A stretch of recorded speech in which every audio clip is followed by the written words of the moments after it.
Hello, I Shashi Bhushan Tiwari welcome you all.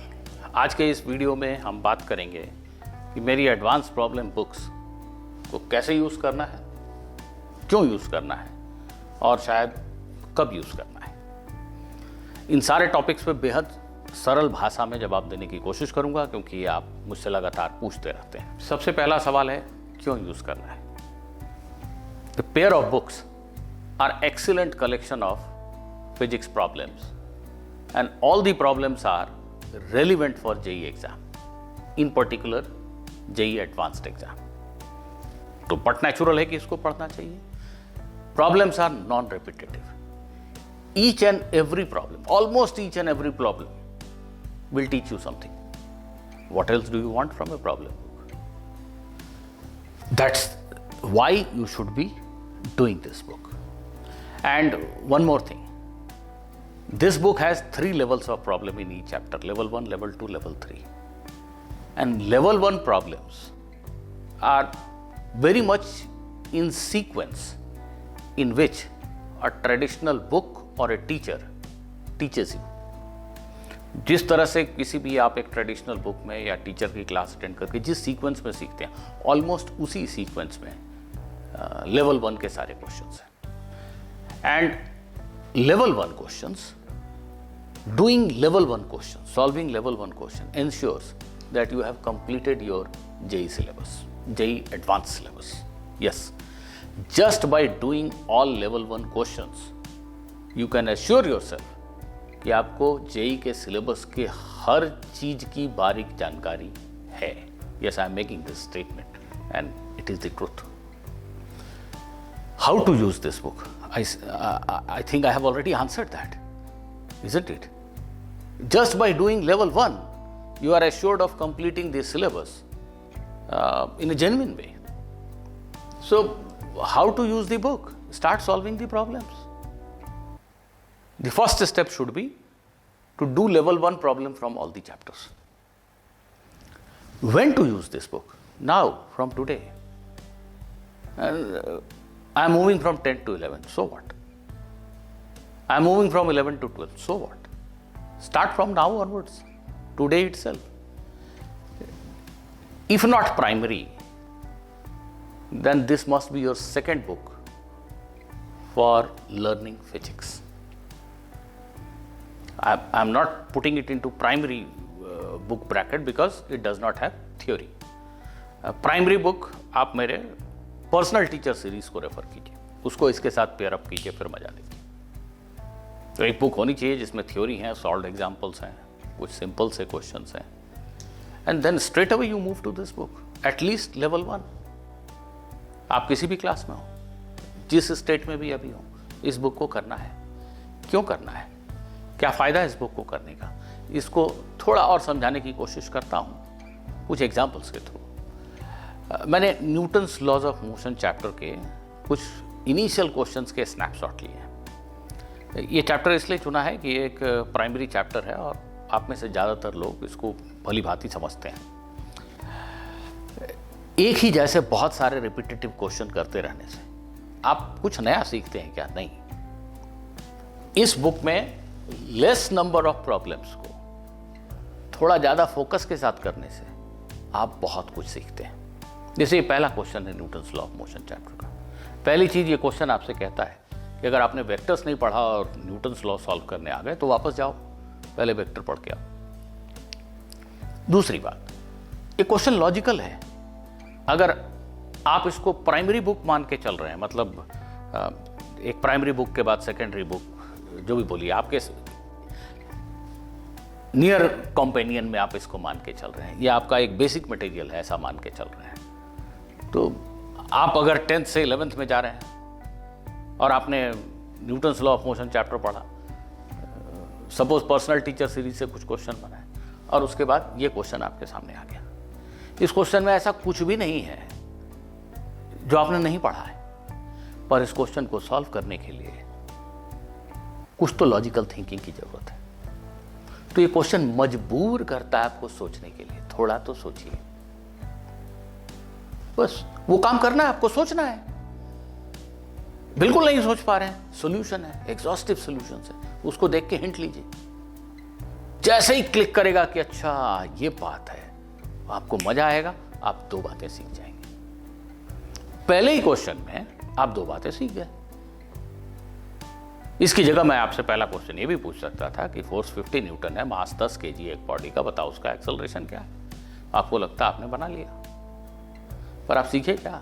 वो तो आपने जो बेसिक बुक पढ़ी, जहां से भी पढ़ा, उसी में सीख गए आप। अब आपको कुछ ऐसी दिमागी कसरत चाहिए जिससे कि आप लॉजिकली सोचना सीख जाओ, क्वेश्चन को कॉम्प्रिहेंड करना सीख जाओ। कुछ और एग्जाम्पल, सिंपल एग्जाम्पल। ये दूसरा क्वेश्चन है उसी चैप्टर का। ये कहता है कि अगर काइनेमैटिक्स नहीं पढ़ी तो वापस जाओ, पहले पढ़ के आओ। अब ये क्वेश्चन अगर आपके पास बुक है तो आपने पढ़ी होगी, बनाया भी होगा, और नहीं है तो पढ़िए एक बार, स्नैपशॉट ले लीजिए, बनाइए।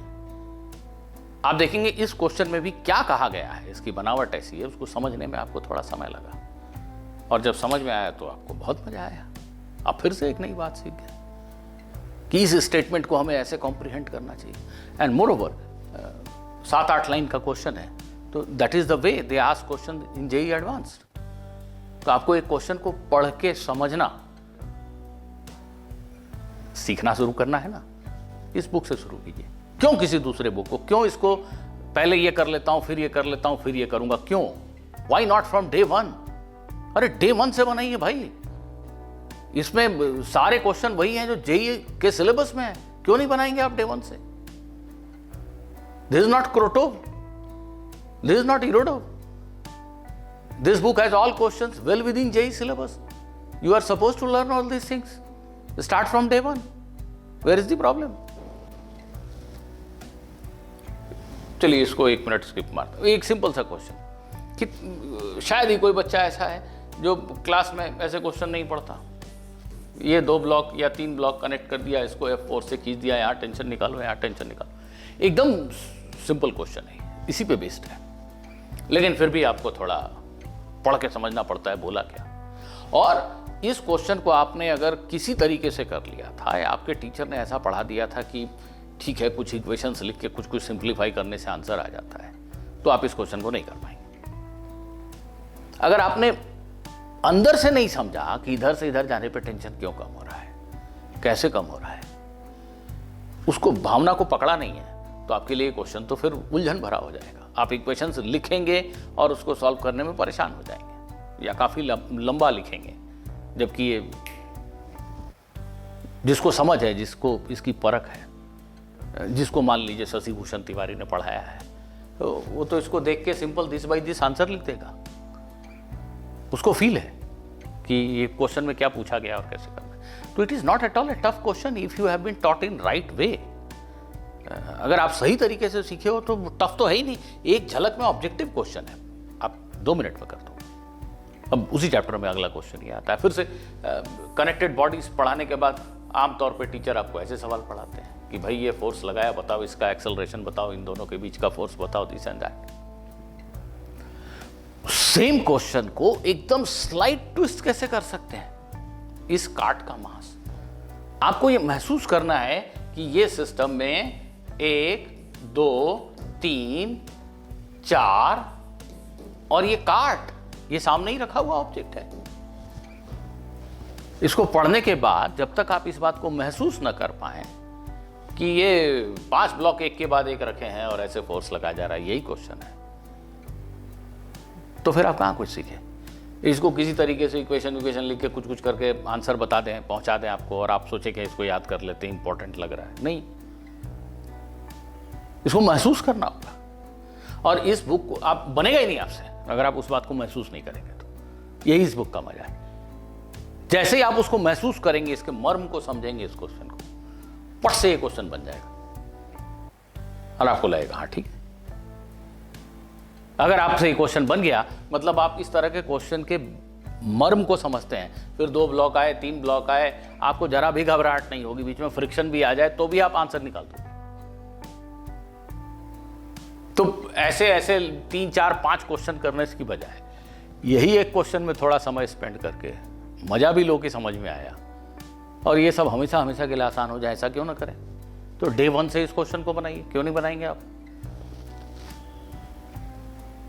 अब एटवुड मशीन पढ़ते हैं सभी लोग, उसमें एक सिंपल सा वेरिएशन, बहुत ही सिंपल सा वेरिएशन, कोई नहीं कह सकता कि ये कठिन क्वेश्चन है, लेकिन हर किसी से बन जाए ये भी नहीं होगा। उसी से बनेगा जो इस मेंटालिटी के साथ आया है कि मुझे इस क्वेश्चन से फाइट मारना और सीखना है कि इसमें सीखने वाली बात क्या है, वो इसको बना ले जाएगा। हो सकता है उसको थोड़ा सा एक हिंट लेना पड़े, पर वो सीख ले जाएगा। यही करना है आपको, यही करना है आपको। और फैक्ट ऑफ द मैटर तो ये है कि अगर आप कहीं पढ़ रहे हैं तो टीचर की भी ये रिस्पॉन्सिबिलिटी है कि वो आपको ऐसी थ्योरी पढ़ाए, यही क्वेश्चन बता दे तब आप ये बनाएंगे, ऐसा नहीं। ऐसी थ्योरी पढ़ाए कि ये क्वेश्चन आप खुद बना लें, भले ही 5 मिनट लगे पर आप बना लें। यही टारगेट होना चाहिए एक टीचर का। कम से कम मैं तो यही कोशिश करता हूं कि अपने बच्चों को ऐसे ही पढ़ाऊं कि मैक्सिमम क्वेश्चन वो खुद ही कर लें।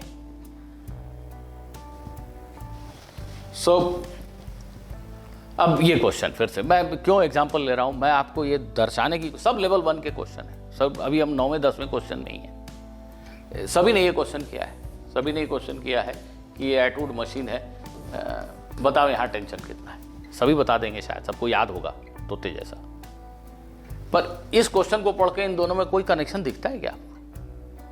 अगर 2 मिनट से भी आपको ये कनेक्शन दिख गया और ये समझ में आ गया कि नहीं ये वही क्वेश्चन है, तो आप सीख गए, आप तैयार हो गए, आप लॉजिकली समझ गए इस बात को। That is what is required. तो इस पे थोड़ा हाथ पैर मारना पड़ेगा, हो सकता है 15 मिनट लग जाए, लेकिन एक बार समझ में आ गया तो फिर ये सब तो हमेशा हमेशा के लिए फिसड्डी क्वेश्चन हो गए। आप समझ गए बात को, खत्म बात। ये क्वेश्चन किस क्वेश्चन पे पहुंच गया? 15th क्वेश्चन पे। अरे इस क्वेश्चन को पढ़ के पहले ये महसूस करना होगा कि ये दीवार इस सिलेंडर पे फोर्स क्यों लगाएगी। क्या आपको दिख रहा है कि वो दीवार फोर्स लगाएगी क्यों? नहीं दिख रहा है तो आप क्वेश्चन नहीं समझे। पूछा है कि दीवार इस पे कितना फोर्स लगाएगी, ऐसे ही कुछ पूछा है ना। नहीं, tension in the thread and normal force applied by दीवार इस पे फोर्स लगाएगी क्यों भाई? किस वजह से लगाएगी उसको पहले पहचानो, परखो, फिर इक्वेशंस लिखो। तो इक्वेशन भी सिंपल लिखोगे, कम लिखोगे और क्वेश्चन भी बना लोगे। तो ऐसे ही ये ग्राफ बेस्ड क्वेश्चन है, क्योंकि जेईई में अक्सर ऐसे क्वेश्चन पूछते हैं जिसमें ग्राफ्स का इस्तेमाल होता है। तो ग्राफ बेस्ड क्वेश्चन भी हर चैप्टर में जहां जहां जब संभव हुआ दिए गए हैं, ताकि आप उनको ग्राफ से बहुत ज्यादा फेमिलियर हो सके, ग्राफ को रीड करना बहुत अच्छे से सीख जाएं। मैक्सिमम स्टूडेंट्स के लिए ये प्रॉब्लम है। तो जहां जहां पॉसिबल है, जैसे जैसे पॉसिबल है, ग्राफ को इंक्लूड किया गया है। क्वेश्चन लिखने का तरीका, नॉर्मली इस तरह के क्वेश्चन अगर आप अपने फॉर एग्जांपल किसी कोचिंग के मटेरियल या XYZ बुक को फॉलो करते हो, तो ऐसा चित्र बना के हो सकता है एक लाइन में क्वेश्चन लिख दें, calculate normal reaction applied by the ball on the cylinder, खत्म। ऐसे लिख के क्वेश्चन नहीं आता भाई। ये पूरे फिजिकल सिचुएशन को भले ही देख के आपको समझ में आ रहा हो, पर वो वर्ड्स में समझाते हैं, सारे अजम्पशंस क्लियरली स्पेल आउट करते हैं। यही एडवांस एग्जाम की बात कर रहा हूं। तो वो पढ़ के समझना और वो पढ़ने की आदत डालना, ये आप इस बुक में 100% सीख जाते हो। कोई भी ऐसा क्वेश्चन नहीं मिलेगा find this, see the diagram and find this, नहीं। इट इज वेल एक्सप्लेन्ड और क्वेश्चन वैसे ही लिखावट है, वैसी ही बनावट है जैसा IIT के एग्जाम में होती है। तो everything is well with in JEE syllabus. अब ये जैसे एक क्वेश्चन, सभी ने ये क्वेश्चन बनाया होता है कि एक रोप को ऐसा चेन को लटका दिया, बताओ यहाँ टेंशन कितना होगा, मिड पॉइंट में टेंशन कितना होगा। टीचर भी इंटरेस्ट लेकर पढ़ाते हैं, बच्चों को भी अच्छा लगता है पहली बार जब पढ़ते हैं। पर क्या आपके टीचर ने आपको ये बताया, क्या ये देखना सिखाया कि इस चेन के हर पॉइंट में टेंशन का हॉरिजॉन्टल कंपोनेंट सेम है? क्या आपने इसको उस अंदाज से कभी देखा? आपने प्रॉब्लम बना लिया, आपको पता है कैसे बनाना है, पर चेन के हर पॉइंट पे टेंशन का हॉरिजॉन्टल कंपोनेंट सेम है, क्या आपने इस पे कभी गौर किया? नहीं गौर किया, कोई बात नहीं, ये प्रॉब्लम बनाइए। आप मजबूर हो जाएंगे गौर करने के लिए, ये प्रॉब्लम बनाने से आप मजबूर हो जाएंगे उस पर गौर करने के लिए। एक लेसन मिल गया कि अच्छा ऐसा होता है, क्यों होता है आप खुद ही समझ जाएंगे। So that is how this book has been designed, and as far as level 1 is concerned, each and every sincere JEE student should do level 1 problems. Level 1 problem करने के बाद लेवल 2 के जितने कर पाते हो करो। वो थोड़े लेंदी क्वेश्चंस हैं, वो आउट ऑफ द बॉक्स एकदम हाई फाई थिंकिंग वैसा कुछ नहीं है। They are based on JEE syllabus, multi concept और थोड़ा लेंदी वैसे वाले क्वेश्चन है। तो आपको जब जब समय मिले आप उनको करते रह सकते हैं, but level 1 is must must and must. कब शुरू करें? आज, अभी, इसी वक्त। लेवल 1 कंप्लीट करने से क्या मेरा JEE एडवांस का प्रिपरेशन हो जाता है? हाँ, हो जाता है, फुल स्टॉप। लेवल 2 करने से यू गेट मोर मैच्योर्ड, आप एकदम टॉप रैंकर्स की तरफ जा रहे हैं। So that is the beauty of this book. So everyone should do it, everyone should do it. Even if you are not targeting for IIT, you are willing to get a very good rank in JEE Main, yes, you should do this book, no doubt about it. और इसको मेरी personal teacher series के साथ अगर आप combine कर लें, then it makes a deadly combo, right? And that's all. See you in the next video.